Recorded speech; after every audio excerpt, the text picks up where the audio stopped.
আজকে আমি ডিনারের জন্য ওয়াটারমেলন স্যালাড বানাচ্ছি।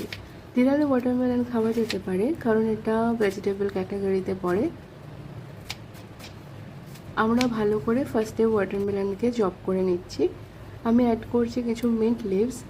আমি নর্মালি মিন্ট লিভস নিয়ে আসার পরে এইভাবে জলের ভেতরে রেখে দিই, এতে প্রায় 1 উইকের ওপর ফ্রেশ থাকে।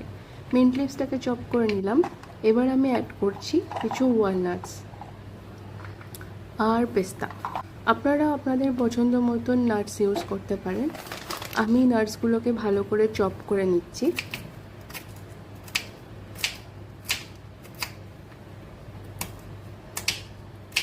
এইবার আমি বানাবো একটা ড্রেসিং।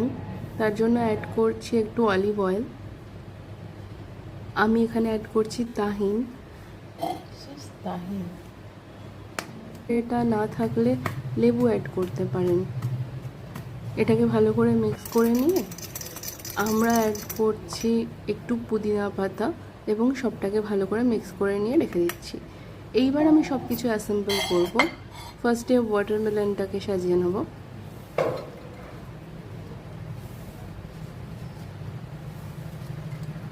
এবার আমরা আমাদের ড্রেসিংটাকে ওপর থেকে একটু ড্রিজল করে দেব আর অ্যাড করব কেটে রাখা নাটস।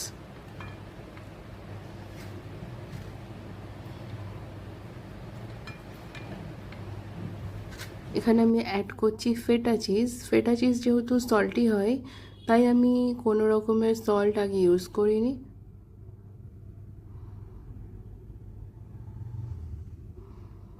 ওপর থেকে আমি একটু অলিভ অয়েল ড্রিজল করে দিচ্ছি।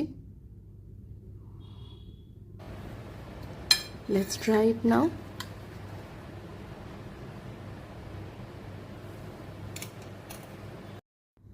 সিরিয়াসলি এটা দারুণ টেস্টি আর রিফ্রেশিং।